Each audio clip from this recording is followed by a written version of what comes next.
You know the pasuk says that, right? Where? It says lev chacham limino, velev chsil lismalo, something like Smaller. Why? that. Because you got to turn the page. If you, So the rabbi always says that lev chacham limino. When you're reading a Gemara, a Hebrew book, the pages you read on to the right. yeah. Don't look at how much you have left. Never. That's for the Never. seal.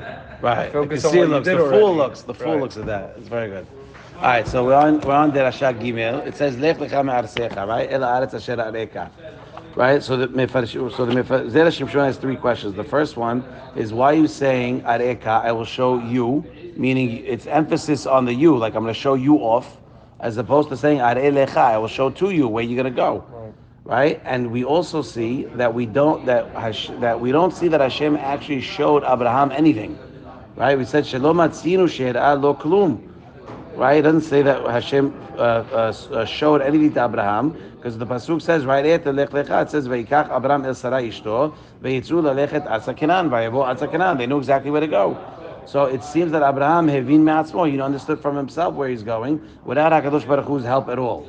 Right? And then the third question we ask is on Rashi. Rashi, where it says Areka, Asher Areka, what do we say? Lo Gila Lo Aretz Miyat. He didn't show him the land right away. Why?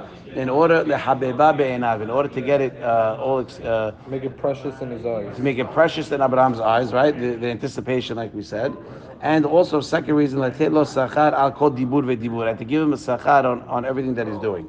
So the third question is that we didn't find that Hashem had to show him anything. So by the way, so if he doesn't show him anything, there's no reason for that. What she's saying.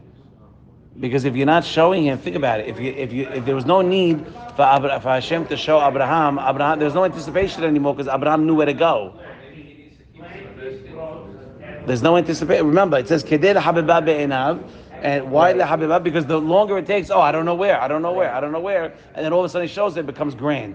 But if the pasuk says he went straight to Eretz Canaan, then there's no anticipation. You know exactly where to go and what to put in ways, and there's no anticipation. So what is Rashi talking about? And now it makes sense, by the way. Okay. All right, so we bring a Yakut Shimoni, which is beautiful. It says, "Vayikra Abraham Shem Hakomahu Hashem Yireh." Abraham calls the place Yireh, right? And Noah, Shem, the son of Noah, called it Shalem. Right, so you have Abraham calling it Yireh, and Noah, and the son of Noah, Shem, called it Shalem. Hakadosh Baruch Hu says, if I call it one and not the other tzaddik is going to complain. So let me put the two words together, and that's how we have Yerushalayim.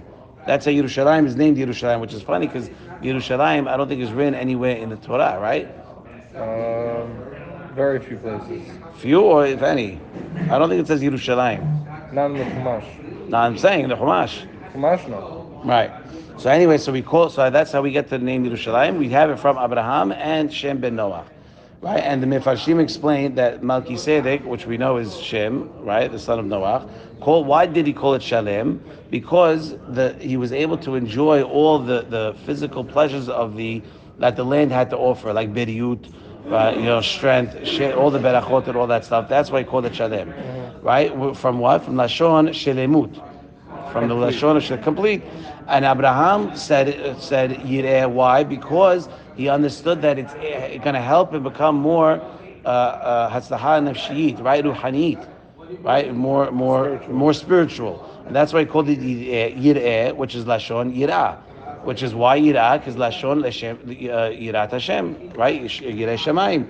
And HaKadosh Baruch Hu said they're both true. You both get all the physical benefits because it's delicious in Israel and it's beautiful, and it's also great for your Yiddishkeit and for your Torah learning, and to get Yireh Shemaim. So therefore, let's call it the same, and therefore we call it Yerushalayim.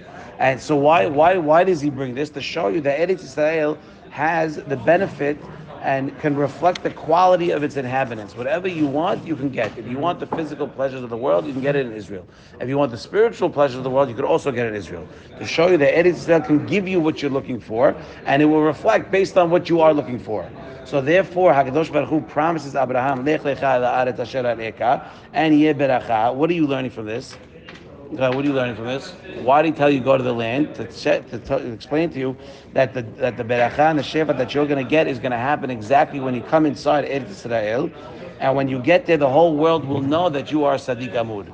So we answer the first question of Areka, not Areka I'm going to show you, but Areka I'm going to show you to the world. because we're going to know what you really want, and the fact that you're Sadiq Amud, everything in it says is going to be ignited and turned on, and the trees are going to bud, and everything's going to be great and beautiful, right? We